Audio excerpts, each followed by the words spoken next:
शिक्षा विभाग से परमिशन लेना होता है, बिल्कुल सही है जो के पाठक जी कह रहे हैं, लेकिन कुछ मामलात में डीएम को बहुत अधिकार दिया गया है। इस तरह के मामलात हो, ज़रूरी कोई हो, इमरजेंसी हालात होते हैं, तो वेदर और झगड़ा फसाद हो जाए, कहीं पे कोई बात हो जाए, किसी ब्लॉक में हो जाए, किसी गांव में हो जाए, तो ये तो डीएम ही डिसीजन लेंगे ना। ये पटना में बैठे हुए जो बड़े पदाधिकारी हैं वो तो डिसीजन नहीं लेंगे। तो बहरहाल ये समझ है के पाठक जी की लोकल वेदर, लोकल हालात, लोकल में क्या चल रहा है उसको लेकर के डिसीजन लेना होता है, तो डीएम उसको डिसीजन लेते हैं। तो ये फाइल की बातें हैं, कोई टकराव और कन्फ्रंट्रेशन की बात नहीं है।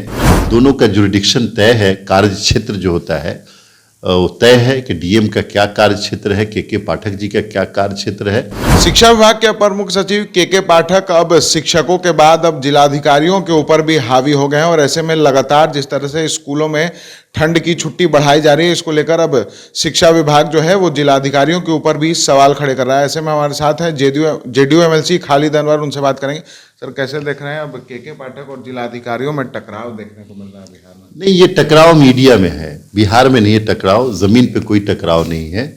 के पाठक जी चाहते हैं कि बिहार का जो एजुकेशन सिस्टम है बेहतर से बेहतर हो और बेहतर हो, और उसके लिए उनकी ये समझ है जो लेटर में लिख रहे हैं। और डीएम चूँकि डिस्ट्रिक्ट के मालिक होते हैं और डिस्ट्रिक्ट मजिस्ट्रेट होते हैं, उनको लोकल वेदर, लोकल हालात, लोकल में क्या चल रहा है उसको लेकर के डिसीजन लेना होता है, तो डीएम उसको डिसीजन लेते हैं। तो ये फाइल की बातें हैं, कोई टकराव और कन्फ्रंट्रेशन की बात नहीं है। दोनों का जुरिडिक्शन तय है, कार्य क्षेत्र जो होता है वो तय है कि डीएम का क्या कार्य क्षेत्र है, के पाठक जी का क्या कार्य क्षेत्र है, और फाइल में ये बातें तय हो जाएंगी। लेकिन इसको टकराव का नाम देना, इसको समझ का नाम दे सकते हैं कि उनकी समझ ये है, इनकी समझ ये है, तो इसको टकराव का नाम न दिया जाए।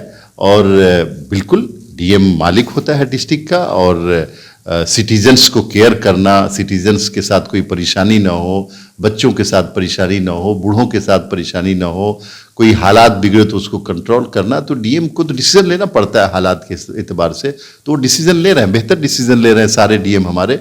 तो इसमें कोई टकराव नहीं कहा जाए, ये कहा जाए कि फाइल में एक दूसरे को समझने की कोशिश हो रही है। लेकिन कॉन्फ्लिक्ट है ना, कह रहे हैं कि शिक्षा विभाग से परमिशन लेना होगा, और आपने भी कहा कि डीएम के पास अपना पावर होता है। नहीं, शिक्षा विभाग से परमिशन लेना होता है, बिल्कुल सही है जो के पाठक जी कह रहे हैं, लेकिन कुछ मामलात में डीएम को बहुत अधिकार दिया गया है। और जब इस तरह के मामलात हो, ज़रूरी कोई हो, इमरजेंसी हालात होते हैं, तो वेदर और झगड़ा फसाद हो जाए, कहीं पे कोई बात हो जाए, किसी ब्लॉक में हो जाए, किसी गांव में हो जाए, तो ये तो डीएम ही डिसीजन लेंगे ना। ये पटना में बैठे हुए जो बड़े पदाधिकारी हैं वो तो डिसीजन नहीं लेंगे। तो बहरहाल ये समझ है के पाठक जी की और हमारे डीएम। तो ये थे हमारे साथ जेडीयू के एमएलसी खालिद अनवर, जिन्होंने सीधे तौर पर कहा है कि जो जिलाधिकारी हैं और शिक्षा विभाग के अपर मुख्य सचिव के पाठक, इनमें कोई विवाद नहीं है। बिहार में सब कुछ ठीक है, अधिकारियों के बीच किसी तरह के विवाद नहीं है, बस एक समझ का फेर है, फाइलों का फेर है। अगर अभी तक आपने हमारे चैनल को लाइक सब्सक्राइब नहीं किया तो जल्द से जल्द कर ले। फेसबुक पेज को फॉलो करना ना भूले। पटना से NBC 24 के लिए विशाल भारद्वाज की रिपोर्ट।